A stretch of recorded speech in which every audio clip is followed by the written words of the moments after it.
Continuidade da entrevista com a Aline Alice, cientista política. Aline, no bloco passado eu te perguntei no que foi que melhorou ou piorou a nossa diplomacia em relação ao governo FHC e o governo Lula atual. É vasta a pergunta é muito vasta, mas vamos ver. Diga se só melhorou ou não piorou. Melhorou ou piorou. Por exemplo, no caso específico da América do Sul, o discurso diplomático brasileiro sofreu uma inflexão. Alguns dizem que a inflexão muda tudo, porque diz respeito a uma ênfase, e a ênfase é na América do Sul. No caso, o Brasil tem dado uma ênfase muito maior no nosso contexto mais imediato, que é uma área para a projeção dos nossos interesses, uma plataforma de inserção internacional. É uma área para a qual nós vendemos muito dos nossos manufaturados, é uma área que eu já mencionei, a que interessa a estabilidade social, a prosperidade dos nossos parceiros. Né? Nós estamos em um mundo em que precisamos estar inseridos e bem inseridos, então a nossa circunstância imediata é a América do Sul, é o nosso entorno. Durante o governo do presidente Fernando Henrique Cardoso, houve a reunião de presidentes da América do Sul no ano 2000 em Brasília, que começou a criar o delineamento dessa construção que é a América do Sul. Mas foi durante o presidente Lula, durante o governo do presidente Lula, sobretudo mais recentemente, que foi criada a Unasul, com um tratado constitutivo, que vira uma personalidade jurídica de organismo internacional, que você tem essa ênfase maior na construção do nosso espaço. Também, durante o governo do presidente Lula, que houve uma maior aproximação com a África, houve a realização das reuniões com os países árabes dentro do contexto América do Sul, ASPA, houve esse tipo de aproximação que não tinha havido tanto durante o governo do presidente Fernando Henrique. Mas era melhor, acho que o desculpa me interromper, acho que o Lula, ele vendeu o Brasil melhor lá fora. E o FHC foi mais estadista, não? É difícil dizer isso. Mas o que se pode dizer, comprovam, né, Alfredo? o que se pode dizer hoje... Eu não sei nem se o Fernando Henrique foi mais estadista. É isso. Essa é a primeira questão. Essa é a primeira questão que ele se portava mais como estadista e o Lula era mais fenício.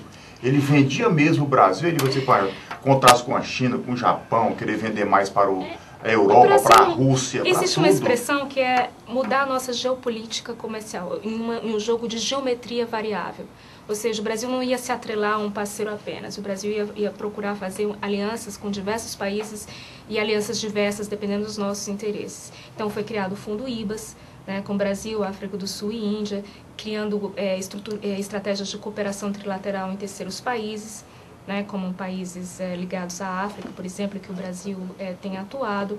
Foi criado, dentro também dessa presidência do presidente Lula, o BRICS, né, que a sigla BRICS, ela veio do Goldman Sachs, do Banco de Investimento, que são os países que devem crescer mais até o ano de 2020, 2050, que se insere Brasil, Índia, China e Rússia.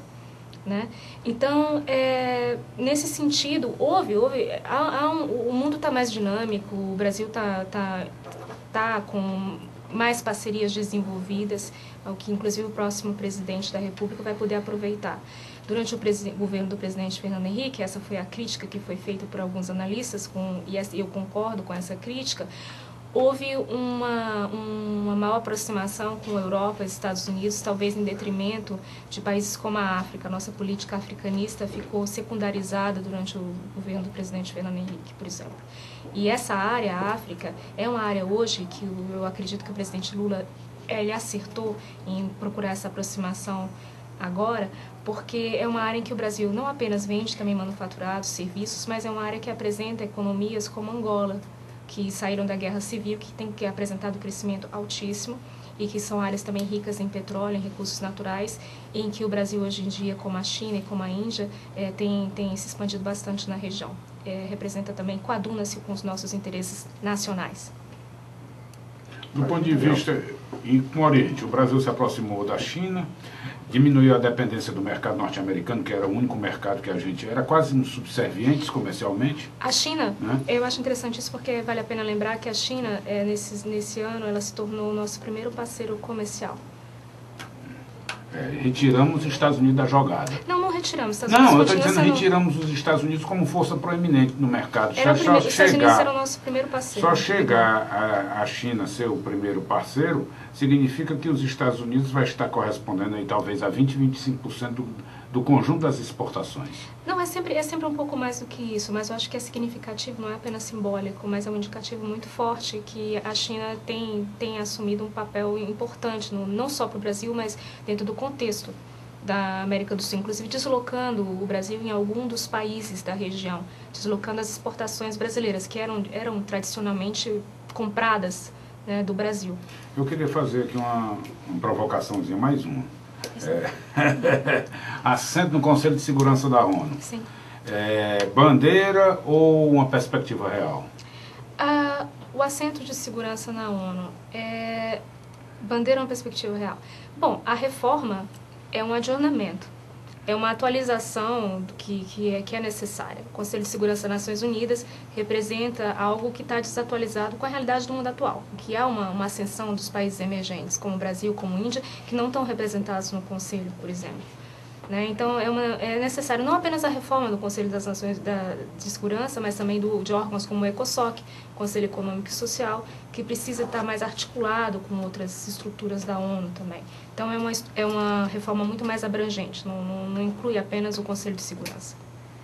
Você falou, mas eu lembro que nessa questão do assento no Conselho de Segurança, acho que o próprio Brasil, né, teve países que queriam dar apoio, na hora H vou dizer que foi traído, né? Quer dizer, o próprio americano disse que ia ver, mas na hora H ele não votou favorável ao brasileiro.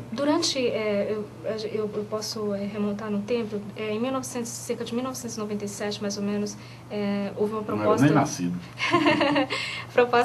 Houve uma proposta Razali, que era uma proposta de reforma do Conselho de Segurança das Nações Unidas, membros permanentes, membros não permanentes sendo criados, e houve uma proposta do Quick Fix, que era uma proposta americana, né, que incluiria Alemanha e Japão dentro do Conselho da Segurança das Nações Unidas, porque era necessário, estava havendo muitas missões de paz durante os anos 90 e os Estados Unidos sentiam que era necessário dividir a conta, né, das missões de paz. Então, Alemanha e Japão entrariam nessa proposta do Quick Fix. Né, essa foi a visão americana, que se tinha que inserir alguém, inseriria Alemanha e